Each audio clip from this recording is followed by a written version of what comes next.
మనలో చాలా మంది పెద్దగా పట్టించుకోం, కానీ అప్పుడప్పుడు కళ్ళు తిరుగుతున్నట్లు, ఒళ్ళు తూలుతున్నట్లు అనిపిస్తూ ఉంటుంది. బట్ అది కొంతసేపటికి సెట్ అయిపోతుంది. అదే సెట్ అయిపోతుంది కదా అని లైట్ తీసుకోకండి. ఇలా కళ్ళు తిరగడం వెనుక ఉండే 5 రీజన్స్ను నేను మీకు ఇప్పుడు చెప్తాను. Number 1, anaemia.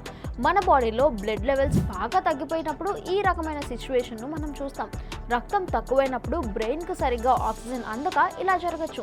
Number 2, water levels. రెగ్యులర్గా వాటర్ను తగినంతగా తీసుకోకపోతే ఇలా తల తిరగడాలు జరగచ్చు. So hydrate your self. Number 3, BP fluctuations ఎక్కువగా ఉన్నప్పుడు కూడా ఇలా జరిగే అవకాశాలు ఉన్నాయి.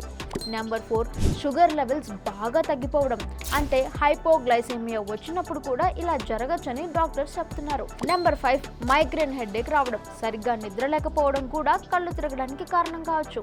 నెంబర్ 6, ఇన్నర్ ఇయర్లో ఇంబ్యాలెన్సెస్ వల్ల, అంటే వర్టిగో అంటారు. అది వచ్చినప్పుడు కూడా తల తిరిగిన ఫీలింగ్ వస్తుంది. రీజన్ ఏదైనా తల తిరగడం రెగ్యులర్గా అవుతుంది అనంటే వెంటనే డాక్టర్ను కన్సల్ట్ చేయడం ఇగ్నోర్ చేయకండి.